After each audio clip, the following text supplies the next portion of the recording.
C'est la police qui vous parle. Vous avez 10 minutes pour quitter les lieux.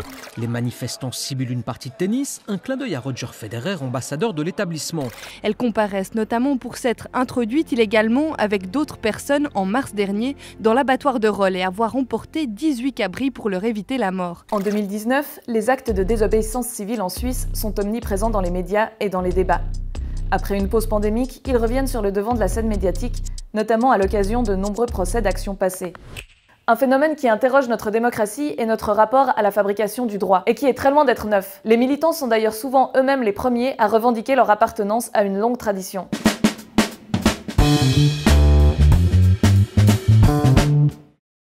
La notion de désobéissance civile nous vient du 19e siècle. On l'attribue à Henry David Thoreau. C'est lui. Un naturaliste, philosophe et poète américain, abolitionniste, et qui a été le premier à refuser de payer ses impôts à un État esclavagiste. Avec son essai « Résistance au gouvernement civil », publié en 1849, il pose les bases de ce qui inspirera Gandhi, Martin Luther King ou encore Victor Hugo. Il existe des lois injustes. Consentirons-nous à leur obéir? Tenterons-nous de les amender en leur obéissant jusqu'à ce que nous soyons arrivés à nos fins? Ou les transgresserons-nous tout de suite? Pourquoi le gouvernement n'est-il pas plus disposé à prévoir et à accomplir des réformes? Pourquoi n'encourage-t-il pas les citoyens à rester en alerte pour lui signaler ses erreurs et améliorer ses propres décisions? Pourquoi crucifie-t-il toujours le Christ? Pourquoi excommunie-t-il Copernic et Luther et dénonce-t-il Washington et Franklin comme rebelles? La lutte contre l'esclavage de Thoreau, la résistance non violente de Gandhi en Afrique du Sud et en Inde, ou encore le combat de Martin Luther King pour les droits civiques des Noirs américains restent les grands exemples qui surgissent à l'esprit sitôt que l'on évoque la désobéissance civile. Moins spectaculaire, de nombreux mouvements ont également fait appel à ce mode d'action, en Suisse aussi. Ce sont d'abord les femmes qui font parler d'elles, notamment lorsqu'elles n'ont pas le droit de voter sur des objets qui les concernent. Comme en mars 1957, lorsque les citoyens sont appelés aux urnes pour décider si les femmes doivent ou non faire de la protection civile. Le conseil communal d'Unterberg décide alors, contre l'avis du canton et de la Confédération, que les voix féminines doivent compter. Quand il y a une contradiction entre les lois et les convictions profondes et la morale, oui, de temps en temps, il faut savoir désobéir. Côté garçons, ce sont les objecteurs de conscience s'opposant à l'armée qui agitent le débat public. Ils seront 12 000 à passer par la case prison entre 1968 et 1996. Plus tard, les thématiques écologistes prennent la lumière à leur tour.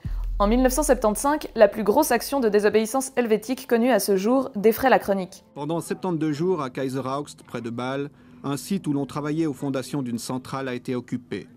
Cette occupation a été pour eux l'occasion de faire connaître très largement les raisons de leur opposition à travers communiqués et publications distribués aux visiteurs du chantier occupé.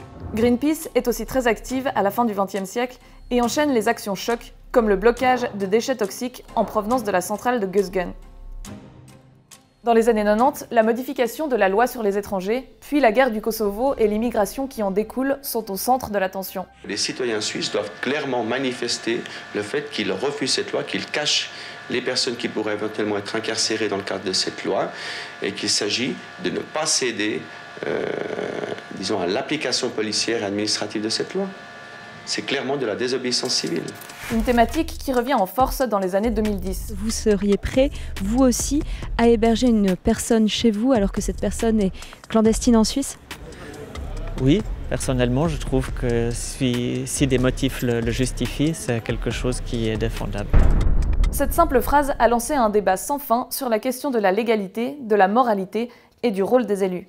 Un devoir de montrer l'exemple. Je constate que la désobéissance civile, c'est le chaos.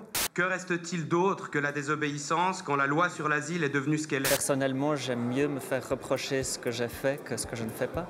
En parallèle, le mouvement antispéciste connaît un intérêt sans précédent dès 2017. Je pense vraiment que cette action du McDo, même si sur le coup, ça n'a pas du tout mis l'opinion publique de notre côté, ça a créé une onde de choc. C'est pas telle action qui est contre-productive, c'est l'ignorance et l'indifférence qui sont vraiment contre-productifs pour le mouvement. Fondé en Angleterre en 2018, Extinction Rebellion, appelée aussi XR, organise des campagnes dédiées à la protection de l'environnement.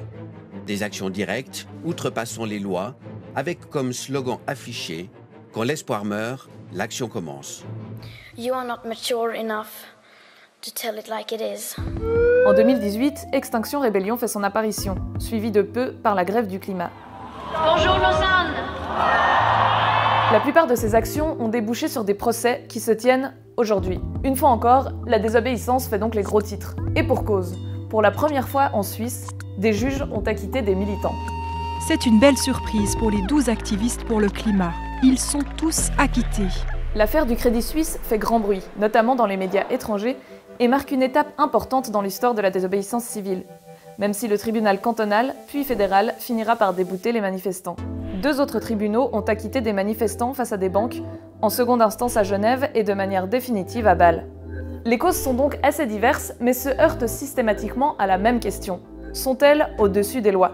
Si bien que des philosophes, des politiciens ou des juristes s'attellent à y répondre. Certaines des grandes causes qui ont vu le jour dans les tribunaux nationaux ou ailleurs sont aussi des procès qu'on dit être des procès de rupture, où on savait qu'il n'y avait pas d'audience pour de telles problématiques, mais on a saisi les tribunaux pour pouvoir en faire finalement une cause. Peu importe qu'on perde ou qu'on gagne, c'est pas l'enjeu. L'enjeu, c'est qu'on en parle. D'ailleurs, les désobéissants se revendiquent en général de fervents défenseurs de la démocratie et considèrent la servir. Et finalement, le piège récurrent consiste à se focaliser sur la méthode de militantisme et non pas sur le fond des revendications, c'est-à-dire exactement ce que je suis en train de faire depuis quelques minutes. Parce que si le droit est évolutif par essence et que la société ne cesse de changer, n'oublions pas que les normes d'aujourd'hui ne seront pas celles de demain. Paul Gruninger, condamné pour avoir fait passer des juifs en Suisse illégalement lors de la Seconde Guerre mondiale, en sait quelque chose. 55 ans pour retrouver complètement son honneur. Le tribunal de district de Saint-Gall l'a acquitté aujourd'hui au nom de l'état de nécessité. La vie d'autrui est plus importante que les règlements administratifs, voire même que la loi.